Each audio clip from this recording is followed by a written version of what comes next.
Hey everyone, this is Josh from Before. I'm here with McFarlane Toys DC Multiverse Beast Boy. We're here at the end of the Titans wave.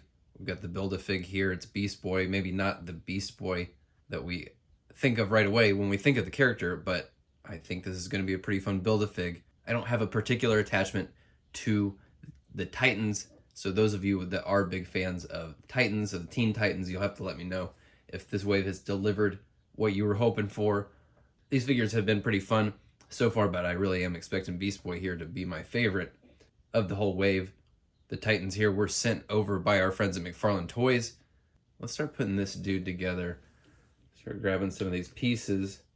Get a sense of just how big this boy is gonna beast. So we'll start putting this together. Obviously these pegs here at the hips are gonna pop into these sockets on the legs. Let's hope this is easier than Dark Knight Bane. What is it about the build of Banes that are just cursed? All right, you heard those pop into place. Let's see where we're at now. Oh yeah, he's gonna be a big dude. Arms are gonna go in next here. That should be fairly self-explanatory. All right, this is where it always gets a little scary while the plugs hold in these wrists. I think the hands are going in pretty easily, but you know what? I gotta kind of like push against this, and these fur pieces here are poking me in the hand. All right, I was able to get those hands in the wrist. They popped in there nice and snug, and I haven't even heated this guy up at all. Now it's just down to, oh, he's big. Yeah, now it's just down to putting this head on. Okay, here we go. Let's look at this. Okay, now we see this whole team together, and this absolutely rocks. On their own, any one of these individual figures was not totally blown me away, but now seeing them here as this group with this great variety of colors, body shapes, personalities, this is a really great looking team. I love all the colors. Seeing them all together here like this is really making me go from like, this was an okay wave to like, wow, this is really fun. But we need to look at Beast Boy here on his own. Like I said, I know this isn't really the Beast Boy that most people think of. This isn't exactly the first thing that comes to mind when you think of the character, but you can't deny the charm of this. I love the scale. I had been saying with the last couple Build-A-Figs that they were starting to trend a little smaller, and this guy is a hulking brute, similar to the size of Atrocitus, and he's got a similar kind of texture here laid into his very modern looking suit here, which looks great. These pieces of red that hit here every so often and break up that texture. The white and the red almost make me think of the Avengers Quantum suits. He doesn't have a ton of paint apps on him. Most of them are on the face, and this just looks fantastic. Love the sculpt of that hair.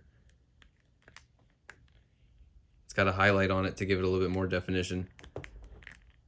That angry expression really rocks. His head moves quite a bit. Not up very much. Definitely down. Really fantastic shoulders, and they've got the texture of his bodysuit here laid into the socket piece, and his furry arm is poking up from underneath there. Really nice cutouts there that get that big range.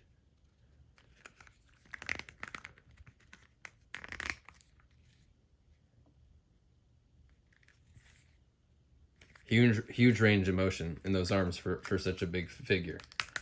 Getting a bicep cut as well, which isn't always a given for these big mega fig size muscly brutes.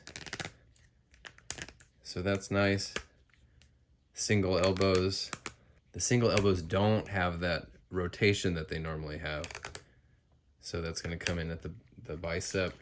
Wrists that are hinged in a single direction that rotate. More than a little bit of movement here at the torso, but not a ton forward. I mean, maybe he's got about as much torso movement as any of the other figures in this wave. The legs are feeling like they don't have a ton of range here. The way that this cut hit is here at the hips, that is real snug. I mean, you can get it up there, but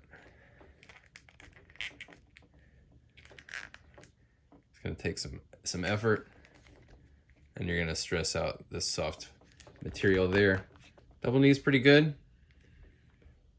Very nice ankles that are hinged. And toes, he's got a little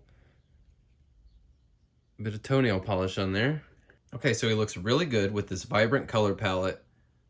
Moves really well for an oversized figure. Definitely brings this team together. Really makes this group of disparate characters feel like a complete thought, but I'm going to show you what I got in mind for this guy. Okay, I know many out there picked up this Bratz car, and it works okay for 7-inch scale. Most figures are still a little too tiny for it, but you put an oversized dude in here, a guy like this that has a weird kind of flavor about it, somebody you'd normally never see driving a car, and it takes on this extra sense of fun. I got a little worried when I saw that those legs are kind of constricted at the hips, but honestly, the legs, this one leg is barely even on. It's just kind of loose in there. You see this? Because you end up having to squeeze them pretty tight together to get under the steering column. But honestly, I think this guy might just be living in this car from now on. I think this is my permanent spot for this dude. This is the appeal for me, not as a literal iteration of Beast Boy, because I just don't have shelf room for a Titans team. But I do have room for this hilarious green monster guy driving a convertible. Let me know what you thought of this Titans wave. I will talk to you all very soon. Thanks for watching. Bye.